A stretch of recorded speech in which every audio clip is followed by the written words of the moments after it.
Gol atıldığı zaman evet var.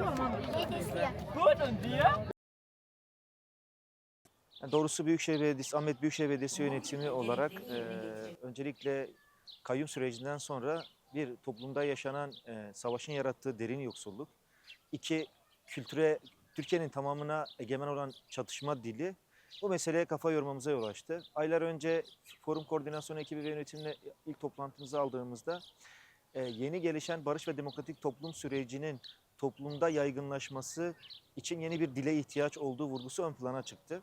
Yani toplumun sahiplenmediği bir barışın toplumda kalıcı olmasının söz konusu olmadığı geçmiş deneyimlerde de anlaşıldı. Bunun üzerine biz aylar önce bu forumun arka plan metnini oluşturarak temel çerçeveyi çizerek yola başladık. Yani doğrusu Ahmet'te çok uzun bir süredir bu kadar kapsamlı bir çalışma olmamıştır.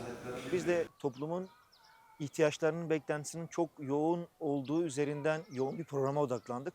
Belki programın bu kadar yoğun olması katılımcılar açısından eleştirilen bir temel faktör olarak öne çıktı. Belki bundan sonraki çalışmalarda buna dikkat etmek gerekiyor. Ama bu haliyle bile toplumun aslında bu kadar çalışmalara ne kadar ihtiyaç duyduğunu gösteren bir insan akışı ve katılımı söz konusuydu. Özellikle toplumun, savaş sonrası toplumun bütün sorunlarını kapsayan çeşitli atölyelerin başlıkları ilgi gördü. Yani toplumsal cinsiyet, barış gazeteciliği, hafıza yürüyüşleri, e, gençlerin siyasal çalışmaları gibi toplumun farklı katmanlarının yoğun katılım gösterdiği atölyelerimiz oldu. Özellikle açılış konuşması ve akabinde Orta Doğu'nun durumunu inceleyen, yoksulluğu tartışmış panellerimiz de hem kentte hem de dışarıdan gelen katılımcılar tarafından büyük ilgi gördü. Ya doğrusu çözüm sürecine dair ilk açıklamalar geldiğinde toplumda heyecanla beraber bir temkinli iyimserlik hali vardı. Bizim de gözlemimiz biraz bu temkinli iyimserliğin söylemlere de yansıdığı ve özellikle sürecin uzamasıyla beraber kaygının da görüldüğü. Ama yürütülen tartışmalarda, bu atölyedeki sohbetlerde ve panellerde özellikle salonun eleştiriyle beraber bu sürece, bu mücadeleye katkı sunma ihtiyacı, yaklaşımı, motivasyonu bizim için çok kıymetliydi. Yani kadınların, gençlerin atölyelere olan ilgisi özellikle savaşta bir kopuş yaşayan toplumdaki kuşakların tekrar bu mücadelenin içinde yer alması bizim barışa dair iyimserliğimizi arttıran bir şey oldu. Daha olumlu bir atmosfer olduğunu düşünüyorum. Ya burada hafıza yürüyüşleri düzenlendi. Yani bir genç eğer bu kentin hafızası olan bir Vedat Aydın'ın katledildiği yeri eğer böyle bir çalışmadan öğreniyorsa bu hafıza yenileme meselesinin de bu forumla açığa çıktığına dair çok önemli somut bir gösterge oldu bizim için. Ya doğrusu biz her çalışmayı bir sonraki çalışmanın başlangıcı kabul ediyoruz. Bunun da biz forum koordinasyon ekibi olarak değerlendirmesini yaptıktan sonra bir sonuç bildirgesi yayınlayacağız. Ama biz bu forumu çalışmalarına başlarken de forumun bittiği gün aslında çalışmaların nasıl başladığı gün diye kendi aramızda da kararlaştırmıştık. Çünkü savaş sonrası bir toplumu barışa hazırlamak için her gün sahada olmak gerekir. Ama bu salt yerel yönetimlerin ya da siyasal partilerin tek başına üstesinden gelecek bir durum değil.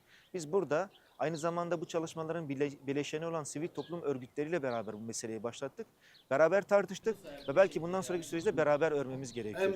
Çünkü sivil toplumun içinde olmadığı, emek örgütlerin içinde olmadığı bir mücadelenin, bir barışın egemen olması söz konusu değil. Bu forumdan hemen sonra biz çalışmalarımıza start vereceğiz. Belediyenin kendi hizmetlerini belki buradaki çıktılara göre yeniden şekillendirmemiz gerekiyor. Çünkü bu tür zeminler diyaloğun başlangıç zeminidir. Yani her çatışmanın sonu bir müzakere ve onurlu bir barış olmak zorundadır. Yani hiçbir savaş sonsuz değildir.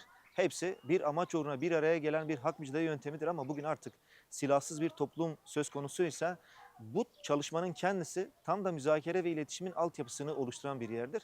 Ama şu bir gerçeklik ki yani biz hala gündelik basında yani görsel medyada hala şiddet dilini ne yazık ki Türkiye'nin batısında çok fazla görüyoruz.